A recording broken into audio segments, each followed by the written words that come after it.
Hello guys, നമുക്കിന്നൊരു യാത്രയായാലോ? ഒന്ന് പുറത്തിറങ്ങി ആളുകളെയൊക്കെ കണ്ട് കുറച്ച് ശുദ്ധവായുവൊക്കെ കൊണ്ട് മൈൻഡ് ഒന്ന് റിലാക്സ് ചെയ്യാമെന്ന് ഞാനും വെച്ചു.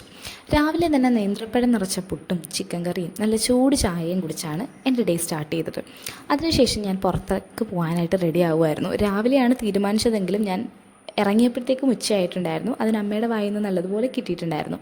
ബസ്സിലിരുന്ന് യാത്ര ചെയ്യുന്നതിൻ്റെ ഇടയ്ക്ക് ഒരുപാട് ഓവർ തിങ്ക് ചെയ്ത് കൂട്ടി ഇങ്ങനെ ഇരുന്നപ്പോഴാണ് ഞാൻ ഡിഗ്രിക്ക് പഠിച്ച എൻ്റെ കോളേജിനടുത്ത് ബസ് എത്തിയത്. പിന്നെ ഞാൻ ഒന്നും നോക്കിയില്ല, അവിടെ തന്നെ ഇറങ്ങി. അഞ്ചൽ സെയിൻറ്റ് ജോൺസ് കോളേജിലാണ് ഞാൻ പഠിച്ചിട്ടുണ്ടായിരുന്നത്. BA English and communicative English ആയിരുന്നു. ഈ കോളേജിനും ഇവിടുത്തെ ക്ലാസ് മുറിക്കും ഇവിടുത്തെ ഈ ഇടവഴിക്കും ഇവിടുത്തെ കുഞ്ഞു കുഞ്ഞു കടകൾക്കും എല്ലാം എൻ്റെ ലൈഫിൽ കുഞ്ഞു കുഞ്ഞു കഥകൾ പറയാനുണ്ട്. പിന്നീട് ഞാൻ കോളേജിനടുത്ത് തന്നെയുള്ള പള്ളിയിലോട്ട് പോയിട്ടുണ്ടായിരുന്നു. ഇവിടെ പണി നടക്കുന്നതേ ഉള്ളൂ. പക്ഷേ ഞാനും എൻ്റെ ഫ്രണ്ട് അനുജയും ഇടയ്ക്കിടയ്ക്ക് ഇവിടെ വന്നിരുന്ന് ഞങ്ങളുടെ സങ്കടങ്ങൾ അങ്ങോട്ടും ഇങ്ങോട്ടും പറയാറുണ്ട്.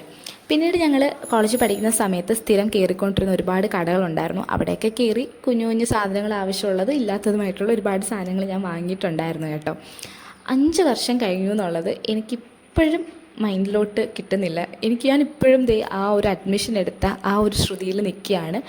ഈ നട്ട വെയിലത്ത് ഇങ്ങനെ നടക്കുമ്പോഴും ഞാൻ കോളേജിൽ നിന്ന് പഠിച്ചിട്ടുള്ള ഒരുപാട് കാര്യങ്ങൾ മനസ്സിലാലോചിക്കുകയായിരുന്നു. ഒരുപാട് കാര്യങ്ങൾ എന്ന് വെച്ചാൽ ഒരാളെങ്ങനെ ആവണമെന്നും ആവരുതെന്നും എന്നെ പഠിപ്പിച്ചത് ഈ കോളേജാണ്. ഒരുപാട് നല്ലതും ചീത്തയായിട്ടുള്ള അനുഭവങ്ങൾ എനിക്കുണ്ടായിട്ടുണ്ട്.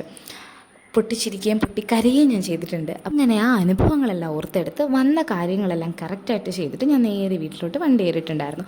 നിങ്ങളുടെയും കോളേജ് ലൈഫിലുണ്ടായ മറക്കാൻ പറ്റാത്ത അനുഭവം കമൻറ്റ് ചെയ്യുക.